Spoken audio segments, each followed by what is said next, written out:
You are live. Welcome to the Shoy Show. It is June 18th, 2026. The World Cup is in full swing. Yeah. And we have JD Vance on the screen. Why? Because his face popped up on my feed. That's why. To completion. Now, I saw the Axios report. That Netanyahu is fuming. That's not reflective of the conversations that I've had with him, but maybe he's saying something to somebody else that he's not saying to me. What I will say, and this does bother me, is that you've seen people within Bibi's cabinet who have come out and attacked the deal, and in some ways very personally attacked the president of the United States. And I guess my message to them would be twofold. Number one, Donald J. Trump is the only head of state in the entire world who is sympathetic to the nation of Israel at this moment in time. And he happens to be the head of state of the world's superpower. If I was in the cabinet of the Israeli government, I might not be attacking the only powerful ally that I have anywhere left in the entire world. And the second message I would give to some of those cabinet members, Bibi, to his credit, has not gone down this path, but to some of these cabinet members in Israel who are attacking the president of the United States, the other thing that I would say is that over the last 3 months, 2/3 of the defensive weapons that have protected your homeland have been built by American hands and paid for by American tax dollars. The problem for Israel is not Donald J. Trump. And anybody in Israel who thinks their biggest problem is the president of the United States needs to wake up and smell the reality of the situation that country is in. Thank you all. Yeah, but you know what Bibi Netanyahu said?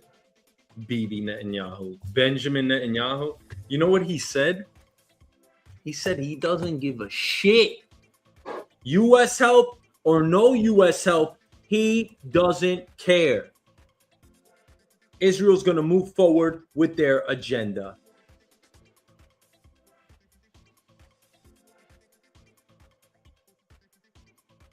Here it is, boys and girls.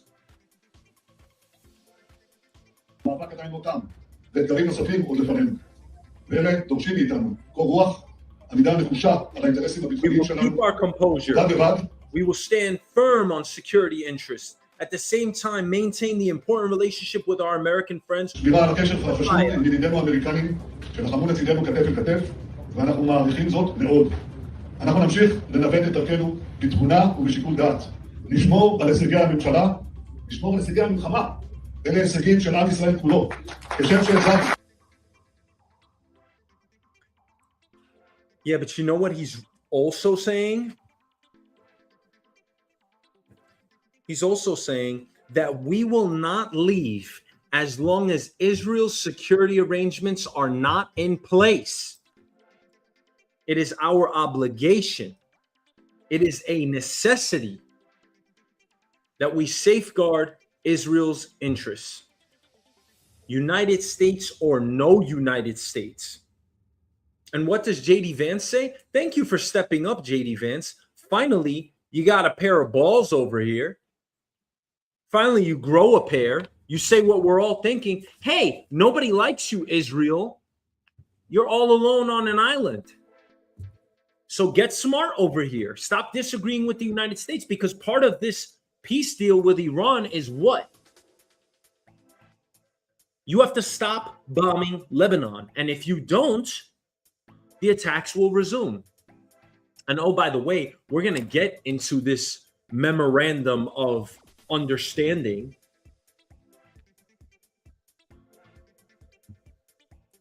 And the other thing I want to mention about JD Vance is what? This man is priming himself to run in 2028. So whatever he does here, backing Trump, right? Everybody has this political agenda.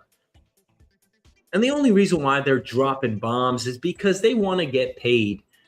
There's something in the interest of people making money.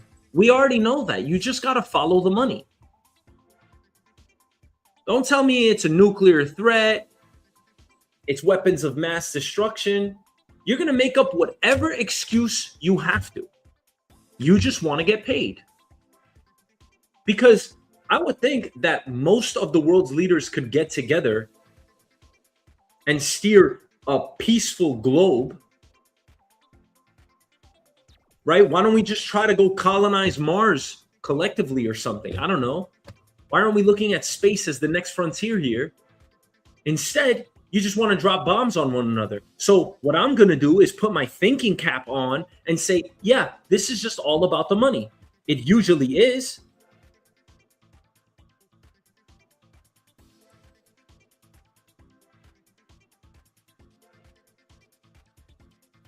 And yeah, this is the bare minimum of what an American leader should say.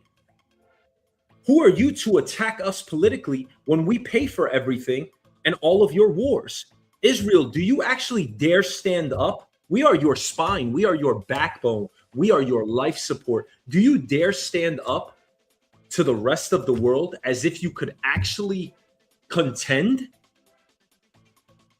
If the United States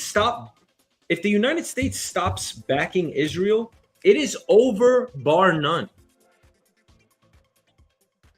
Their entitlement complex is stunning. But isn't it weird on our end, the United States, of course, that every politician doesn't take this position? And yeah, it's not that I don't want to give JD Vance credit. Yes, we should celebrate when our leaders act well, but most times they don't. Most times they speak in fear of their jobs. They just want to stay elected. They're worried about their tenure. And no, JD Vance has not really earned credit in the public eye. He's the one that actually reportedly told Trump to go big in Iran. I think he's been a disaster of a vice president. What has he done to actually allay any concerns in that region? Didn't he come back from Iran twice with his tail between his legs?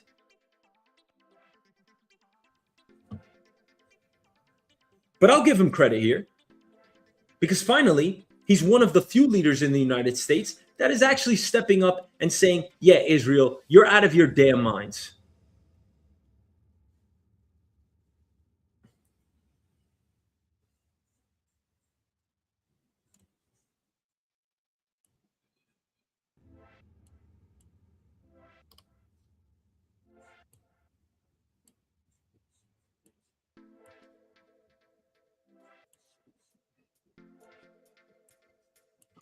Well, you're absolutely right. When I was secretary, it was a constant, theme by Netanyahu and his then government, the then defense minister, Ehud Barak, the former prime minister. It was relentless. It was a constant push. I remember. What would he say to you? What? What would he say to you? He would basically say, you need to support us in attacking Iran. And back then, this was, 2009 to the end of 2012.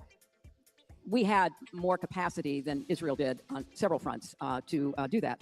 And so there was a constant argument that we would have. And I remember one day I was on the phone for hours with Ehud, with Bibi, with others, and they would say things like, our planes are on the tarmac. And I'd say, well, good luck. I mean, great. Why are you doing this? Where else would planes be other than in the air? But on the tarmac, ready to take off. Yes. Although they'd be in the hangars, but they were on the tarmac. And you would say things. So you're saying you were being played all the time. I mean, by an ally that receives an enormous amount of aid. Well, of course. And look, Bibi's been You think the American public is stupid? a constant. Why do you think we think the United States supports Israel? Because we need that necessary evil in the region? Not necessarily. It's because they control our party, whether they have their own within our Congress, or they have influence through lobbying, and they have influence through billionaires and positional power outside of our government. They have said influence. Yet the rest of the world is completely against. We abhor what Israel is doing. Yet our government, the select few, somehow share the same belief or steer our policy toward a softened position with Israel. But the rest of the world, the United Nations, the rest of the world looks at Israel as being enemy number one. We say that they're committing genocide. We say that they're committing atrocities. But we do nothing about it. We give them money, we give them weapons. Is America finally Is America finally waking up to Jewish supremacy?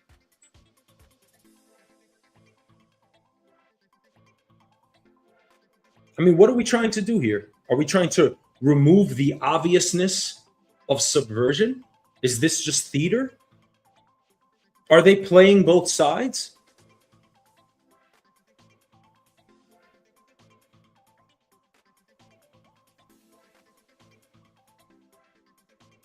Because what I see is the government constantly backing down and trying to act all innocent. Because Israel is getting defeated alongside the other settler colony, USA. Opinions change with the wind. And they go against the masses. It's just one big, messy situation.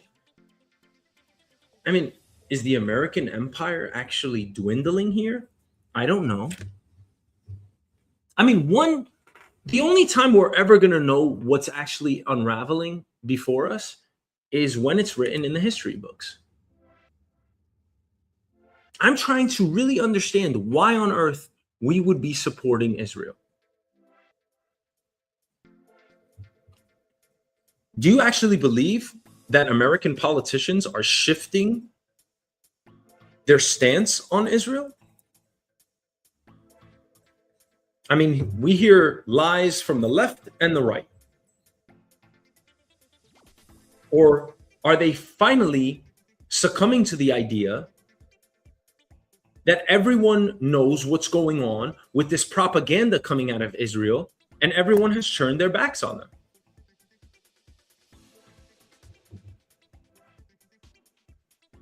I mean, what is Hillary Clinton saying here? Is she just trying to gain control of the narrative again?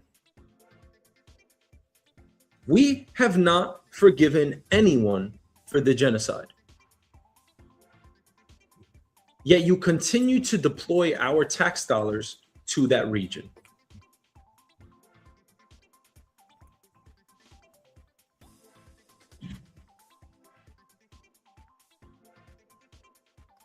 I'm just saying.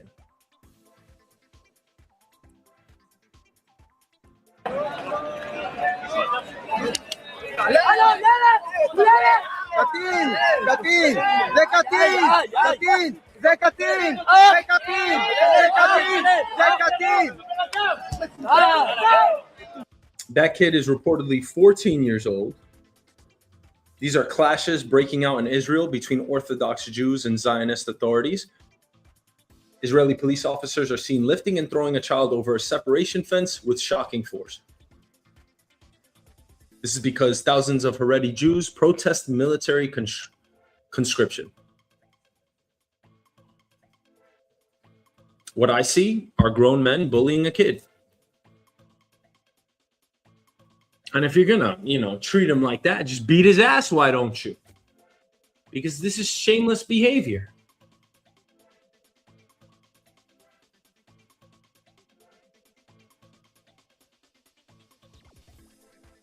Whose side are you on in Israel?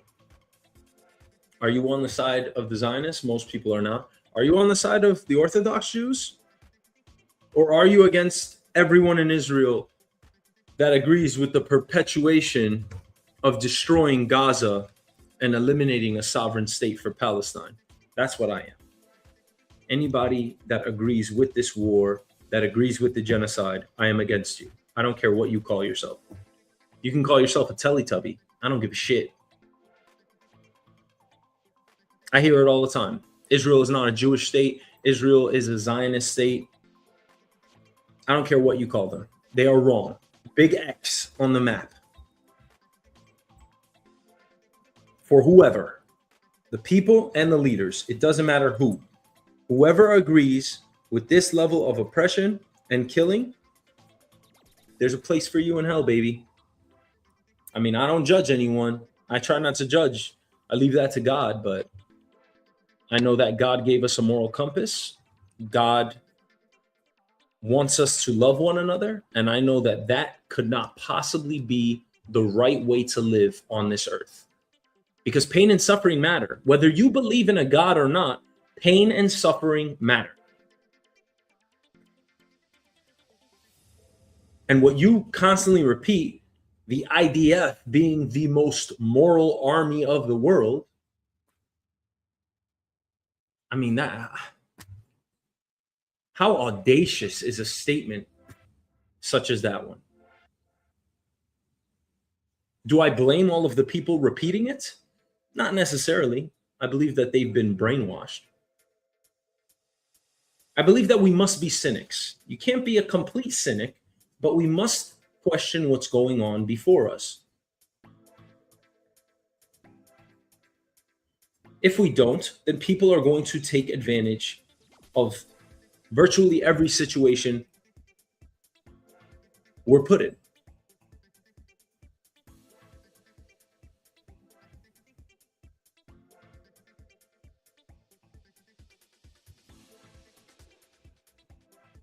So non-Orthodox don't want to go to the war. They don't want to shoot kids in Gaza. But the Orthodox get some kind of free pass from carrying out their government's military escapade. Yeah, that's going to piss them off. I can see why. A, they're protesting because traditionally they don't have to consign themselves. They don't have to join the military. Yet regular Israelis have to go fight a war, whether they want to or not.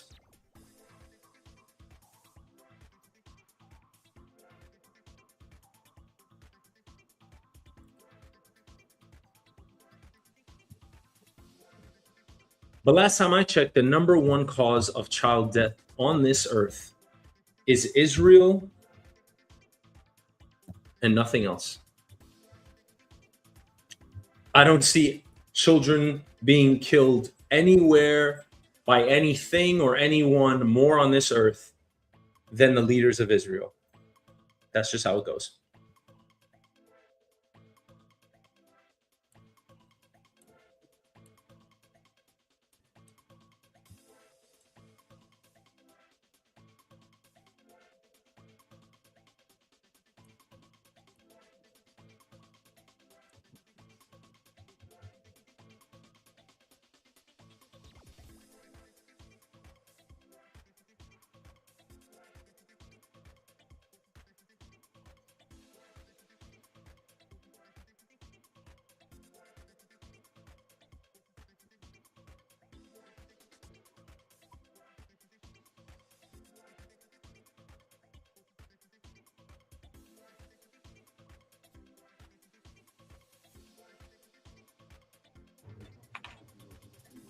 So this is the signing in Versailles, France,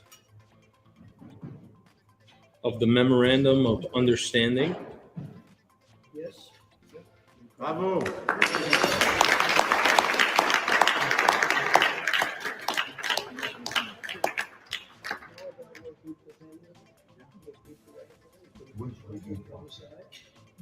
Good job.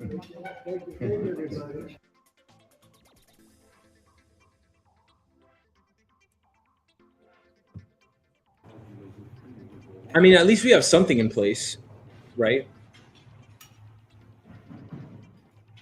Better than nothing. Yes. Bravo.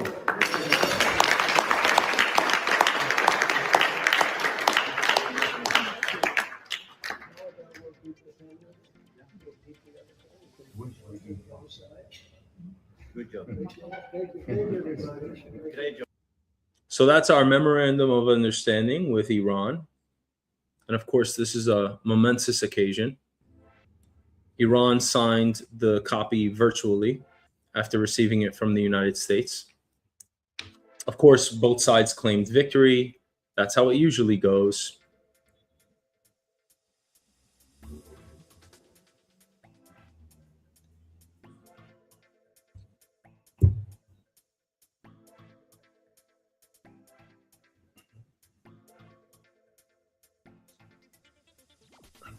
So we're actually going to look at a quick guide here. This was the memorandum of understanding. So this is what we did with Obama in 2015. And remember, what does Trump always say? Obama's stupid, Democrats are liars, they're thieves, can't trust them. Take a look at this. Look at what happened in 2015 versus 2026. And again, it's not that I dislike Trump or like him or anything. I'm just trying to see what's happening, and we're keeping record of what's happening in our history, in our generation, our zeitgeist. Under Obama, unfrozen Iranian assets were $1.7 billion. Under Trump in 2026, we're going to unfreeze $25 billion. Okay, huge difference. Yeah, we're going to go through this line by line. Iran's uranium stockpile, 98% reduction. Whether we could verify that or not, that's another case entirely. Under Trump's agreement, there's no agreement. Iran's enrichment program, capped at 3.7%. So far, no agreement, because again, we still have to negotiate. This memorandum of understanding buys us 60 days. Iranian sanctions remained in place with Obama. Some were lifted. I know that for sure. Some were lifted. Well, I don't know what the government did, but that was what was announced. In 2026, we're going to lift their sanctions. Which sanctions? Who knows? The Hormuz Strait, open without restrictions or tolls. We never had a problem there. Under Trump, it's going to be open with Iran, Oman, control, and tolls. So now Iran and Oman, they had de facto control over the strait anyway, but now they can apply tolls. So that means things are just going to cost more. On top of that, we already had an oil shortage.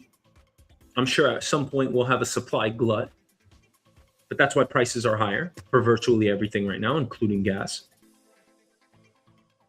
American lives lost to get the deal, 0 under Obama. We lost 15 lives under Trump in 2026. American injuries to get the deal, 0. Trump, 543. Direct costs to get the deal, cost of diplomacy under Obama. Under Trump, we spent over $100 billion on this war so far. All of our taxpayer money, of course. Additional geopolitical risk, essentially negative under Obama. I mean, what do you want to call what happened under Trump as far as geopolitical risk here? I mean, you can argue that we almost had World War III start, or, I mean, who knows? How do you even describe this? We just destroyed. Maybe you say that it was contained in Iran, but I would say it was blown out of proportion. Additional costs, millions for oversight and monitoring of our deal with Iran. This was under Obama. $300 billion. We are allocating or committing to $300 billion for reconstruction under Trump. $300 billion. I'm sure he's going to try to build some hotels over there, maybe with his son-in-law, Jared Kushner, Steve Witkoff, his special envoy, Steve Witkoff, I'm sure. Global financial costs to reach the deal, minimal, negligible under Obama. There are estimates out there that the global financial costs to reach the deal, 2.2 trillion. Let's just dismiss that.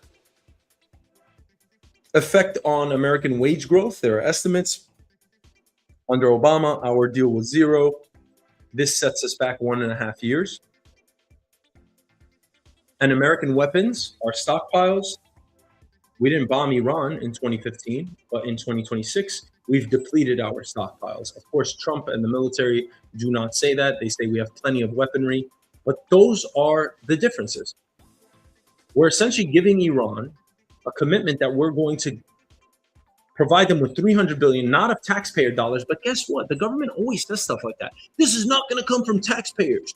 And then guess what? It does come from taxpayers. Who do you think is paying for Trump's ballroom right now? I mean, come on, y'all. There isn't a project that is ever under budget or on time. It just does not happen. I'm a project manager. I'm an IT project manager, and everyone in the world is. Everyone is a project manager in their own right. Nothing ever goes according to plan. It just doesn't. You're gonna tell me they're just gonna build a $400 million ballroom on time, under budget, and it's just gonna be funded by outside investors? Outside philanthropists? Oh yeah, they're not gonna get anything in return? Come on, this whole thing just is rank with corruption. Even if it did come from outside donations, you don't think those billionaires, those millionaires that gave the money for the Trump ballroom, you don't think they expect something in exchange? Everyone does. Why do you think a political donator, why do you think a political contributor donates? They expect something in return. When's the last time you gave money to somebody for nothing? When the hell does that happen? So we're going to unfreeze $25 billion for Iran, worse than the 2015 deal. We don't have an agreement on their uranium stockpile. We don't have an agreement on their enrichment program. We're going to lift their sanctions, which I think is good. We shouldn't have sanctions on them. Why are we trying to choke other nations?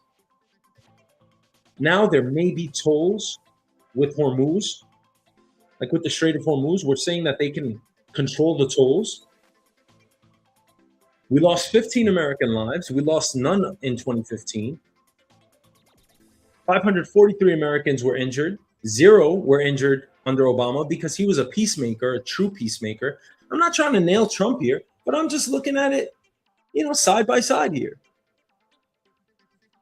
It cost us over $100 billion with the war. We did nothing other than speak to Iran in 2015. And $300 billion for reconstruction. We're going to give them $300 billion. We're going to get them $300 billion from global investors, and we're going to reconstruct Iran, which I think is a very good thing, by the way. But what exactly did Iran lose? You destroyed a military? They can rebuild that. You destroyed infrastructure? They can rebuild that. How on earth are you actually going to police their enrichment program? You can't. They're going to do whatever the hell they want.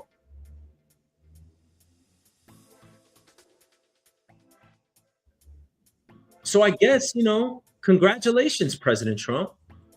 I guess you got what you wanted. I guess this is what you wanted, right?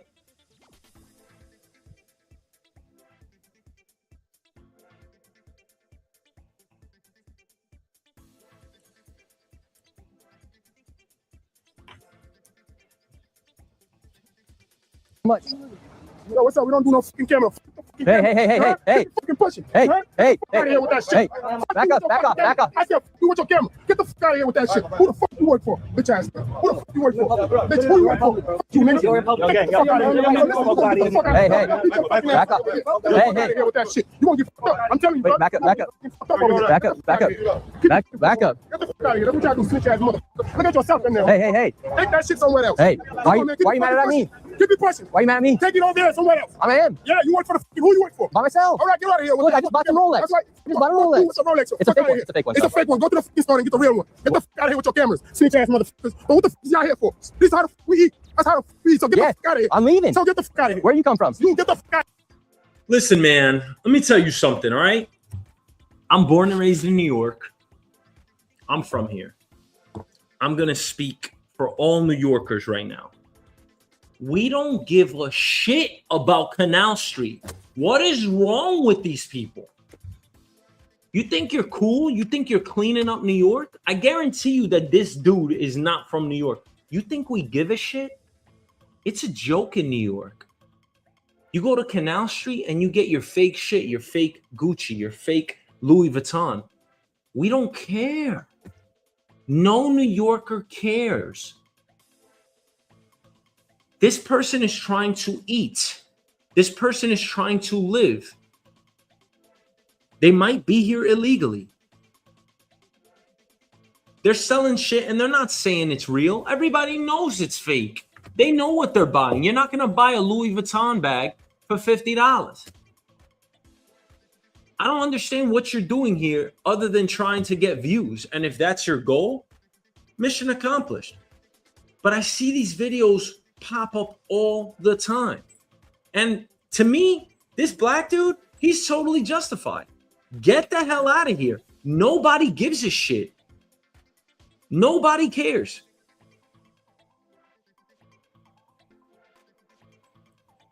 And then you got people writing in the comments, the nerve of these foreigners coming to America and threatening and hitting American citizens on our sidewalks. Deport them all now. I mean, what are you trying to do? Get them all arrested by ICE? What exactly are you trying to do? I don't understand these people. And again, you're saying that you want to clean up the streets of New York. New York doesn't give a shit. We got people over here selling tacos on the street illegally, most likely. You think we care? I personally invite that. Live. Make a living. Do it your way. Hustle. That's what New York is all about. Who is this self-righteous prick? I can't stand people like this. This is just a Karen.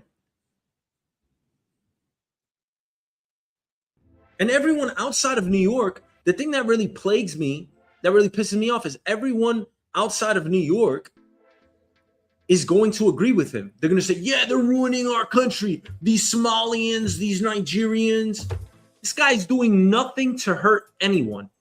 He's selling fake bags on the street, fake Rolexes, whatever. Who gives a shit? Who is getting hurt? And on top of that, no one cares. You're not cleaning up New York. You're not even a New Yorker.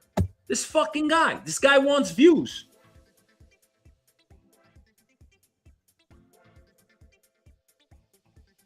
And if I could just say it plainly, this is what I used to say when I was young, I guess. I never really said this, but this is what we say in New York. Mind your fucking business. Mind your fucking business. Take your shit elsewhere. Nobody cares. You're not doing a service to New Yorkers. No one cares. As a matter of fact, I would think most New Yorkers don't want to see police or ICE or any authority get involved for something as petty as this. Man, I cannot stand people like this. And these videos are, they really tarnish the immigrants' reputation. Whether they're here legally or not, I don't care. I really personally don't care. I don't give a shit about lines on this earth. They're just fucking lines. Okay, the fact that you were born here, you're lucky. The fact that this person was born here in poverty, they're unlucky. Don't think that you just have privilege here.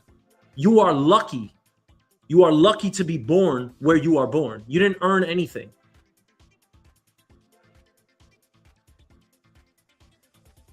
For this guy to think that he's cleaning up New York, and my thing is the perception that he creates, the optics, the narrative that he pushes, is that everyone around the United States or anyone watching this is going to think that A, New York is a disaster. It needs to be cleaned up. The mayor's not doing a good job.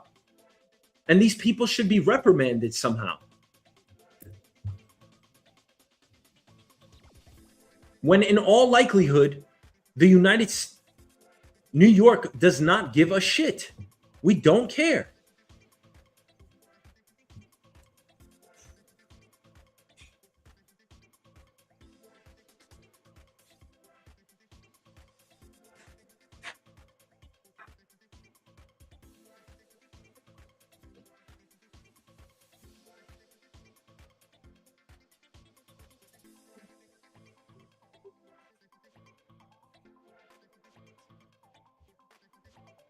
Let's go there.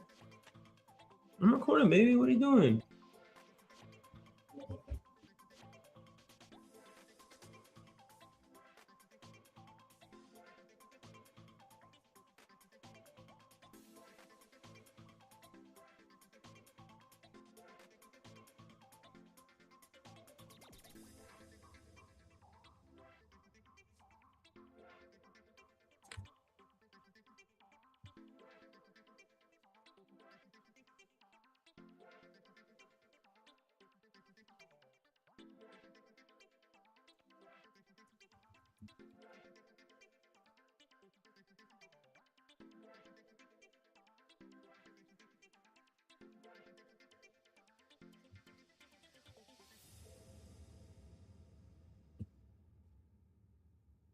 All right.